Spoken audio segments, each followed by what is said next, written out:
कि हम न्यूक्लियस की प्रॉपर्टी को ही डिस्कस करने जा रहे हैं। कॉर्पोरल मूवमेंट बेसिकली हमें न्यूक्लियस की शेप के बारे में आइडिया देता है। हम हमेशा कंसिडर करते हैं कि हमारे पास न्यूक्लियस की शेप स्फेरिकल होती है, लेकिन अकॉर्डिंग टू कॉर्पोरल मूवमेंट हमारे पास न्यूक्लियस की शेप हमेशा स्फेरिकल नहीं होती, बल्कि सम केसेस में ये हमारे पास चेंज होती है, थोड़ी सी डिसऑर्डर्ड होती है फ्रॉम स्फेरिकल रीजन, और वो हम देखेंगे किस टाइम पे हमारे पास किस तरह की शेप होती है। ठीक है, ये आइडिया बेसिकली मिला जब हाइड्रोजन को डिटेल में डिस्कस किया गया, उसके स्पिन को और तमाम डिटेल्स को डिस्कस किया गया, तो वो हमारे पास hyperfine splitting of spherical lines है, वहाँ से इस चीज़ को देखा गया। हमारे पास यहाँ पे हमने पोटेंशियल एनर्जी को कैलकुलेट करने के लिए पॉइंट कंसिडर किया फ्रॉम ओरिजिन, वो पी पॉइंट हमने कंसिडर किया हुआ है, उसका ओरिजिन से जो डिस्टेंस है वो हमारे पास है आर, और जो हमारे पास चार्ज से डिस्टेंस है वो हमारे पास आर प्राइम है। तो हमारे पास अकॉर्डिंग टू वेक्टर सम जो डिस्टेंस ये हमारे पास चार्ज टू पी आएगा वो हमारे पास है आर माइनस आर प्राइम, ये हमारे पास आर माइनस आर प्राइम का है। ठीक है, उसके बाद हमारे पास क्या होता है, हमारे पास आर हमारे पास क्या है आर माइनस आर प्राइम, और चार्ज हमारे पास क्या है ई है, तो ये हमारे पास 1/4 पोटेंशियल एनर्जी आ गई। उसके बाद आर माइनस आर प्राइम के अगर हम वैल्यू फाइंड आउट करना चाहें तो यहाँ से हम फिसागोरस थ्योरम को अप्लाई करते हुए करेंगे। हमारे पास क्या होगा, आर स्क्वायर की वैल्यू हमारे पास क्या होगी, सॉरी आर की वैल्यू हमारे पास स्क्वायर लेंगे तो हमारे पास क्या होगा, R square is equal to R prime square plus R minus R prime whole का स्क्वायर। ठीक है, फिर ये हमें क्या चाहिए, हमें आर माइनस आर प्राइम की चाहिए, तो ये यहाँ पे आके क्या हो जाएगा, इस साइड पे आके ये माइनस का हो जाएगा R square minus R prime square, तो इसका स्क्वायर रूट ले लेंगे स्क्वायर और स्क्वायर ओपन करेंगे तो हमारे पास क्या हो जाएगा, ये हमारे पास इसके इक्वल आ जाएगा।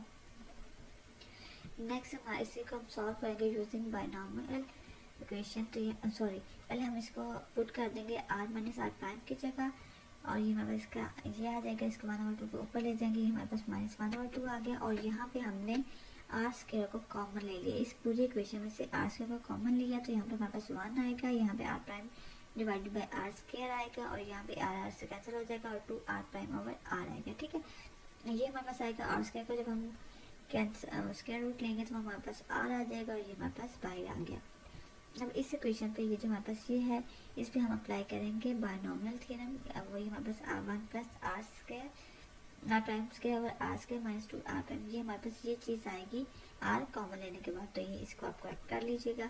बाइनॉमियल थ्योरम हमने अप्लाई किया है, हमारे पास क्या होता है 1 plus R prime R cos theta plus R prime R square theta, ये हमारे पास बाइनॉमियल थ्योरम हम मैथ में पढ़ते हैं कि 1 प्लस एक्स एन पावर हमारे पास मल्टीप्लाई होती है, और फिर हम इसको क्या करते हैं फर्स्ट टर्म में एन इन 12+1 टू फैक्टर के हमारे पास एडिटिव आता जाता है, इसको हम इस तरह से सॉल्व करते हैं। ठीक, तो ये हमारे पास आ गया। अब इसको अगर हम कंसिडर करें तो हमारे पास जो फर्स्ट टर्म है ये हमारे पास सिंगल चार्ज के लिए है, सेकंड टर्म हमारे पास इलेक्ट्रिक डायपोल मूवमेंट के लिए, और जो थर्ड टर्म है ये रिप्रेजेंट करते हैं contribution due to electric dipole. ठीक है, अब हमारे पास न्यूक्लियस जब डिसऑर्डेड होता है फ्रॉम स्फेरिकल शेप तो या तो एलोंगेटेड होता है या कंप्रेस्ड हो जाता है। ठीक है, अब उसके लिए हमने कहा कि अगर हमारे पास Q की वैल्यू ग्रेटर देन 0 होगी तो वो हमारे पास क्या होगा, एलोंगेटेड होगा, अगर Q की वैल्यू लेस देन 0 होगी तो वो हमारे पास क्या होगा, कंप्रेस्ड फॉर्म में होगा, और अगर हमारे पास Q की वैल्यू 0 होगी तो उस केस में वो हमारे पास स्फेरिकल होगा। ठीक है, greater than 0 elongated, less than 0 compressed form में से हम ऑब्लेटेड फॉर्म कहते हैं, और Q इक्वल टू 0 होगा तो वो हमारे पास स्फेरिकल।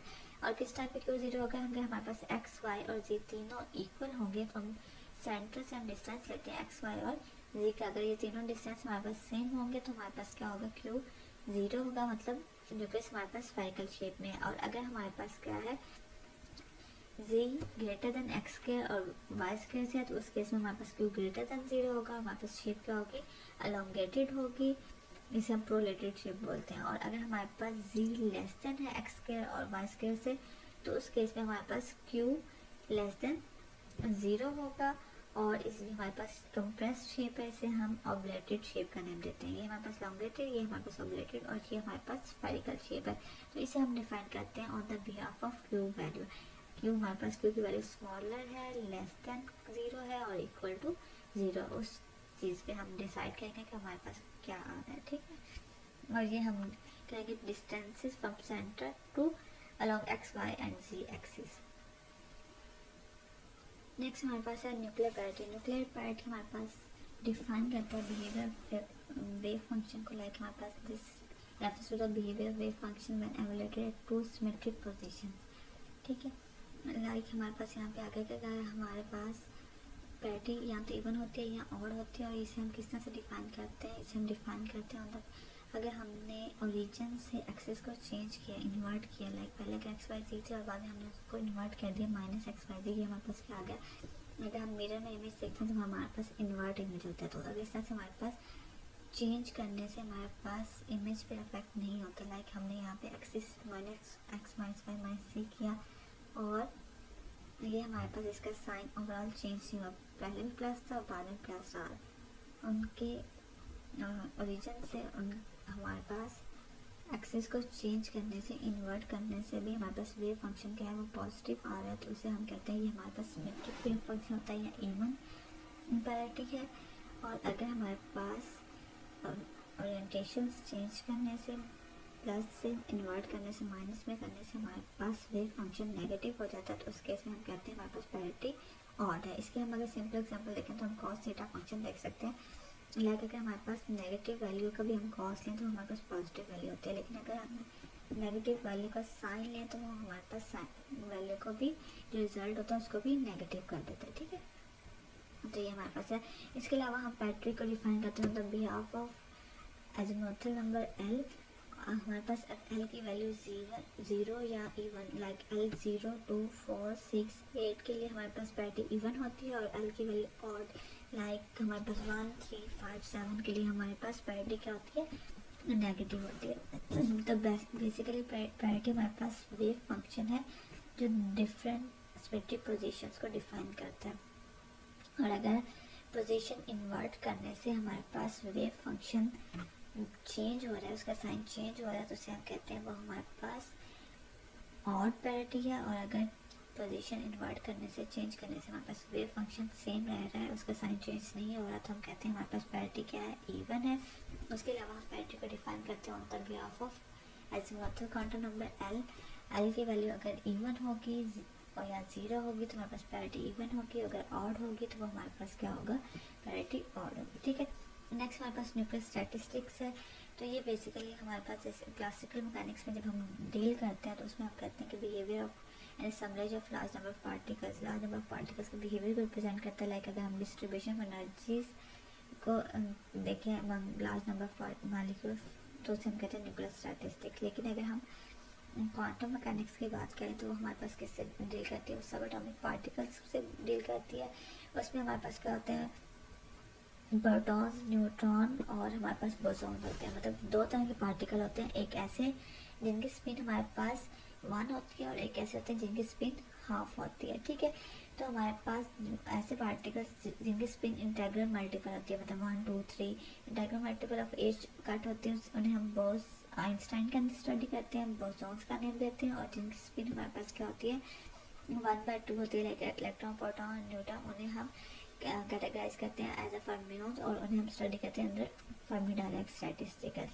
ठीक है, तो बोसॉन स्टैटिस्टिक्स में हमारे पास क्या होता है, साइन चेंज करने से वेव फंक्शन चेंज नहीं होता, उसे हम कहते हैं वो हमारे पास सिमेट्रिक होता है। लेकिन फर्मियंस में हमारे पास क्या होता है, साइन चेंज करने से हमारे पास चेंज हो जाता है, फंक्शन वेव फंक्शन चेंज हो जाता है, वो उसे हम कहते हैं एंटी सिमेट्रिक। तो हमारे पास जो बोस आइंस्टाइन है वो, उसके लिए वेव फंक्शन हमारे पास सिमेट्रिक होता है, और जो फर्मियंस है, फर्मी डायरेक्ट के अंदर हम स्टडी करते हैं, उसके लिए हमारे पास एंटी सिमेट्रिक होता है। ठीक है, ये हमारे पास प्लस माइनस साइन है, ये डिपेंड करता है हमने कौन से पार्टिकल्स यूज़ किए हुए हैं। लाइक अगर हम इलेक्ट्रॉन प्रोटॉन को कंसिडर करें तो उसके इसमें हम नेगेटिव साइन करेंगे, और अगर हम यूज़ करें बोसॉन्स को तो उसके लिए हम पॉजिटिव साइन। ठीक है, ये वही चीज़ अभी हमने डिस्कस की है। और ये हमारे पास के इलेक्ट्रॉन्स के लिए हमने कंसिडर किया उनकी पोजीशन आफ्टर चेंज करने के बाद हमारे पास ये आ गया। अकॉर्डिंग टू पॉलिक्स प्रिंसिपल हमारे पास कोई दो इलेक्ट्रॉन सेम क्वांटम स्टेट्स में लाई नहीं कर सकते, लेकिन हमारे पास जो बोसॉन्स होते हैं वो पॉलिक्स प्रिंसिपल को ओबे नहीं करते, और बोसॉन्स जो होते हैं वो हमारे पास सेम क्वांटम स्टेट्स में लाई करते हैं। तो ये हमारे पास डिफरेंट प्रॉपर्टीज़ थी, न्यूक्लियर स्टैटिस्टिक्स थी, न्यूक्लियर पैरिटी थी। उसके अलावा हमने कॉर्पोरल मूवमेंट डिस्कस की, एंगुलर मोमेंटम को डिस्कस किया, जो हमारे पास स्पिन और ऑर्बिटल मोमेंटम का सम था, और उससे पहले हमने मास, चार्ज और डिफरेंट प्रॉपर्टीज डिस्कस की। तो ये हमारे पास चैप्टर नंबर 1 कंप्लीट हो गया है। इसके एक्सरसाइज है वो आप लोग खुद देख लेंगे। उम्मीद आपको क्लियर हो गया होगा। कोई क्वेश्चन है तो आप पूछ सकते हैं।